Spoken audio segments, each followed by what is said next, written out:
ಆತ್ಮೀಯ H16 news ಅರ್ಥಾತ್ ಸೀತಾರಾಮಗೆ ಸ್ವಾಗತ. ನಾನು ನಿಮ್ಮವ MI ಅಥವಾ ಮಲ್ಲಪ್ಪ ಜೋತಾವರ. ಆದ್ಮೇಲೆ ಕ್ರಿಕೆಟ್ ಅಂದ ತಕ್ಷಣ ಇವತ್ತು ಎಲ್ಲರೂ ಶುಭ್ಮನ್ ಗಿಲ್ರು ನೋಡ್ತಾ ಇದ್ದಾರೆ.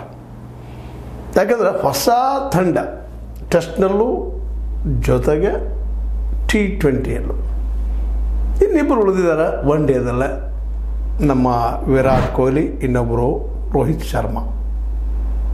ಅವರಿಬ್ಬರು ಹೋಗಿಬಿಟ್ರೆ ಪೂರ್ತಿ ತಾರುಣ್ಯದ ತಂಡ, ಎರಡು ಮಾತಿಲ್ಲ.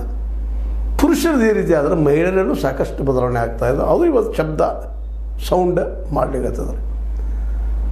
ಈಗ ಮೊದಲು ನಮ್ಮ ಪುರುಷರದ್ದು ನೋಡ್ತಾ ಹೋದ್ರೆ ವಿಂಡೀಸನ್ನು ಸೋರಿಸಿದ್ರು, ವೆಸ್ಟ್ ಇಂಡೀಸನ್ನು ಸೋರಿಸಿದ್ದು ಸಣ್ಣ ವಿಷಯ. ಒಂದು ಯಾವುದೋ ಸಣ್ಣ ಬೀದಿ ತಂಡವನ್ನು ಸೋರಿಸಿಬಿಟ್ಟದ. ಇನ್ನಿಂಗ್ಸ್ ಮತ್ತು 140 ರನ್ನುಗಳಿಂದ ಸಣ್ಣ ಸಾಧನೆ ಅಲ್ಲ. ಇದರಿಂದ ಸಾಕಷ್ಟು ಪರಿಶ್ರಮ ಇಲ್ಲಂತಲ್ಲ, ಹೋರಾಟದ ಇಲ್ಲಂತಲ್ಲ, IPL ಆಟಗಳಿದ್ದಾವೆ ಇಲ್ಲಂತಲ್ಲ. ಇವತ್ತು ಕ್ರಿಕೆಟ್ ನಮ್ಮ ನಾಡಿನ ದೊಡ್ಡ ಆಟ ಆಗಿ ಹೋಗ್ಬಿಟ್ಟದ, ದೇಶದ ಆಟ ಆಗಿ ಹೋಗ್ಬಿಟ್ಟದ. ಇವತ್ತು ನಮ್ಮ ದೇಶದ ಆಟ ಯಾವುದು ಕ್ರಿಕೆಟ್. ನಾವು ಮರೆತು ಬಿಟ್ಟಿವಿ ಹಾಕಿ ಅನ್ನೋದನ್ನು. ಯಾಕಂದ್ರೆ ಆ ಪ್ರಮಾಣದ ಪ್ರೋತ್ಸಾಹ ಹಾಕಿ ಸಿಗಲಿಲ್ಲ ಅನ್ನೋದು